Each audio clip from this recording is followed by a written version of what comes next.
Engineering की पढ़ाई कैसे करें। आप में से बहुत सारे स्टूडेंट होंगे जो कि इंजीनियर बनना चाहते हैं, अपना नाम रोशन करना चाहते हैं, लेकिन उनको पूरी जानकारी नहीं है कि इंजीनियर कैसे बन सकते हैं, इंजीनियर बनने के लिए क्या करना पड़ेगा, इंजीनियरिंग की पढ़ाई कैसे करनी पड़ेगी, कौन सा सब्जेक्ट लेना होगा, इंजीनियरिंग करने में कितने पैसे लगेंगे, कितनी फीस होती है उस कोर्स की। ये सारी बातें अगर आपके मन में है तो दोस्तों आप बिल्कुल सही वीडियो देख रहे हैं, क्योंकि इस वीडियो में आपको पूरी जानकारी देने वाला हूँ कि आप किस तरीके से इंजीनियर बन सकते हैं, कौन सा सब्जेक्ट आपको लेना होगा, कितनी पढ़ाई करनी होगी, और सबसे इम्पोर्टेंट बात कि इंजीनियरिंग कोर्स की फ़ीस कितनी होती है और आपको कितनी सैलरी मिलेगी अगर आप इंजीनियरिंग की पढ़ाई पूरी कर लेते हैं। तो ये सारी बातें आज की वीडियो में हम लोग जानेंगे। तो अगर आपको जानना है तो आप इस वीडियो को पूरा अंत तक है। वीडियो स्टार्ट होने से पहले आपसे एक छोटी सी रिक्वेस्ट है कि आप चैनल पर नए हैं तो चैनल को जरूर से सब्सक्राइब करके बेल आइकन प्रेस कर दीजिए और इस वीडियो को लाइक जरूर से कर दीजिए, क्योंकि ये वीडियो आपको ऑब्वियस बहुत ज़्यादा पसंद आने वाली है। तो देखो भाई, सबसे पहले एकदम शुरुआत से हम लोग बात करते हैं। देखिए, अगर किसी भी स्टूडेंट को इंजीनियर बनना है तो उसे सबसे पहले क्लास 10th पास करना पड़ेगा। और आप सभी को पता है कि 10th के बाद आपको कुछ सब्जेक्ट चुनने होते हैं। तो इंजीनियर बनने के लिए ऐसा नहीं कि आप कोई भी सब्जेक्ट लेके इंजीनियर बन पाओगे, नहीं दोस्तों, आपको इंजीनियर बनने के लिए कुछ खास सब्जेक्ट लेना पड़ता है क्लास 10th के बाद। अगर आपको इंजीनियर बनना है तो क्लास 10th के बाद आपको साइंस स्ट्रीम लेनी होगी। जी हाँ, साइंस स्ट्रीम में भी 2 ग्रुप होते हैं, बायो ग्रुप, मैथ ग्रुप। तो दोस्तों आपको मैथ ग्रुप लेना होगा। अब कौन कौन से सब्जेक्ट होने चाहिए मैं आपको बता देता हूँ। देखिए, अगर आप क्लास 10th पास कर लेते हैं, उसके बाद क्लास 12 के बोर्ड एग्जाम में आपके फिजिक्स, केमिस्ट्री, मैथमेटिक्स, इंग्लिश ये सब्जेक्ट होने ही चाहिए। फिजिक्स, केमिस्ट्री, मैथमेटिक्स तो होना ही चाहिए। अगर इसमें से एक भी सब्जेक्ट नहीं है तो दोस्तों आप इंजीनियरिंग की पढ़ाई नहीं कर पाएंगे, क्योंकि आप उसके लिए एलिजिबल नहीं है। तो अगर आपके क्लास 12th में फिजिक्स, केमिस्ट्री, मैथमेटिक्स ये सब्जेक्ट है, यानी कि साइंस ग्रुप है, तो दोस्तों आप आगे जाके इंजीनियरिंग की पढ़ाई कर पाएंगे। मान लेते हैं कि आपने अपनी क्लास 12 पास कर ली, उसके बाद दोस्तों आपको इंजीनियरिंग कॉलेज में एडमिशन के लिए ऑनलाइन अप्लाई करना होता है। पहले ऑफलाइन फॉर्म आता था, लेकिन अब सब कुछ ऑनलाइन हो गया। अब जिस भी स्टेट में है तो स्टेट लेवल पे भी फॉर्म आते हैं, नेशनल लेवल पे भी फॉर्म आते हैं। जैसे स्टेट लेवल पे आपको हर एक स्टेट में आपको एंट्रेंस एग्जाम होता है। जो भी स्टूडेंट उसमें अच्छा करते हैं उनको रैंक वाइज उसमें एडमिशन मिल जाती है, जिसकी रैंक अच्छी आई होती है। या फिर अगर आप नेशनल लेवल पे जाएंगे तो आपको जेई मेंस का, जेई एडवांस का, यानी कि आईआईटी कॉलेज, एनआईटी कॉलेज, इसके लिए भी आपको एंट्रेंस एग्जाम देना होता है। तो एंट्रेंस एग्जाम एक बहुत बड़ा फैक्टर होता है, क्योंकि दोस्तों अगर आपके एंट्रेंस में अच्छी रैंक आएगी तभी आपको एक बहुत अच्छा कॉलेज मिलेगा और आपकी पढ़ाई बहुत अच्छी तरीके से हो पाएगी। बहुत सारे स्टूडेंट ऐसा भी करते हैं कि उनकी अगर रैंक अच्छी नहीं आई है तो किसी प्राइवेट कॉलेज से अपनी बीटेक की पढ़ाई कर लेते हैं, इंजीनियरिंग की पढ़ाई कर लेते हैं। इसकी फीस के भी बारे में हम लोग जानेंगे। इंजीनियरिंग की जो पढ़ाई होती है वो 4 साल की होती है, यानी कि डिग्री कोर्स होता है। इसे बीटेक का कोर्स भी कहते हैं। बीटेक यानी कि बैचलर ऑफ टेक्नोलॉजी, जो कि एक यूजी कोर्स है, 4 साल का होता है। आप इसे बीटेक कोर्स कहिए, इंजीनियरिंग की पढ़ाई कीजिए, दोनों एक ही बात है। अगर एंट्रेंस एग्जाम में आपकी रैंक अच्छी आएगी तो दोस्तों आपको आपका मनपसंद ट्रेड मिलेगा। कहने का मतलब है कि बहुत सारे ट्रेड होते हैं। ट्रेड कहने का मतलब कि आप किस फील्ड में इंजीनियर बनना चाहते हैं। जैसे कि आप सिविल इंजीनियर बनना चाहते हैं, या फिर आप कंप्यूटर साइंस में इंजीनियरिंग करना चाहते हैं, या फिर आप इलेक्ट्रिकल इलेक्ट्रॉनिक्स के फील्ड में इंजीनियरिंग करना चाहते हैं, या फिर आप मैकेनिकल के फील्ड में इंजीनियरिंग करना चाहते हैं। तो बहुत सारे ट्रेड होते हैं या फिर बहुत सारी कैटेगरी होती है। तो वो डिपेंड करता है कि आपकी क्या रैंक आई है, उस अकॉर्डिंग आपको मिलता है। तो अब आपको लग रहा होगा कि यार एंट्रेंस एग्जाम तो बहुत ज़्यादा इंपॉर्टेंट है। हाँ बिल्कुल, एंट्रेंस एग्जाम बहुत ज़्यादा इंपॉर्टेंट है। मैं आपको यहाँ पे एक चीज़ बता दूँ, बहुत ज़्यादा परेशान होने की ज़रूरत नहीं है। जो एंट्रेंस एग्जाम होता है ना, उसमें आपको 11th और 12th के जो सिलेबस होते हैं मैक्सिमम पोर्शन उसी से आते हैं। अगर आपने 11th और 12th को अपनी अच्छी तरीके से कवर कर लिया तो दोस्तों आपकी एंट्रेंस एग्जाम में बहुत अच्छी रैंक आएगी। अगर हम लोग फीस की बात करें कि इंजीनियरिंग कोर्स की फीस कितनी होती है, बीटेक कोर्स की फीस कितनी होती है, तो दोस्तों ये डिपेंड करता है कि आप गवर्नमेंट से कर रहे हैं कि प्राइवेट से कर रहे हैं। अगर आप गवर्नमेंट कॉलेज से अपनी बीटेक की पढ़ाई कर रहे हैं तो दोस्तों इसकी जो 1 साल की फीस होगी ना, जो कॉलेज फीस होगी, जैसे ट्यूशन फीस या फिर इंस्टीट्यूशन फीस आप कह सकते हैं, वो 50 से 80 हज़ार रुपये होगी 1 साल की। और उसके अलावा आपका हॉस्टल का खर्च और मेस का खर्च इसमें इंक्लूड हो जाएगा। अगर हम लोग हॉस्टल और मेस को इंक्लूड कर दे तो करीब 30 से 35 हज़ार रुपये आ जाएगा 1 साल का।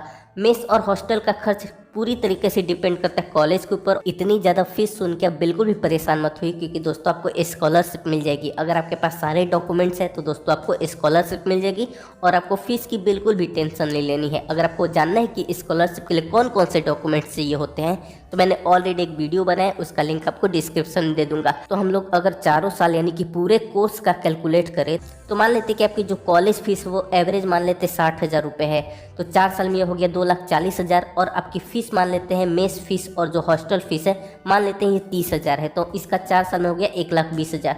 तो इसके अकॉर्डिंग दोस्तों आप कैलकुलेट करोगे तो आपका 3,60,000 के करीब आता है। ये मैंने एवरेज बताया, ये ज़्यादा भी हो सकता है, थोड़ा सा कम भी हो सकता है। कॉलेज फीस तो मान लेते हैं कि आपकी 50 से 80,000 के बीच वेरी करेगी गवर्नमेंट कॉलेज में, लेकिन दोस्तों जो मेस फीस है और जो हॉस्टल फीस है ये काफ़ी ज़्यादा वेरी कर सकते हैं। कुछ कुछ कॉलेज में होता है कि मेस फीस और हॉस्टल फीस काफ़ी कम होती है, बहुत ज़्यादा कम होती है, 5,000 7,000 ही होती है।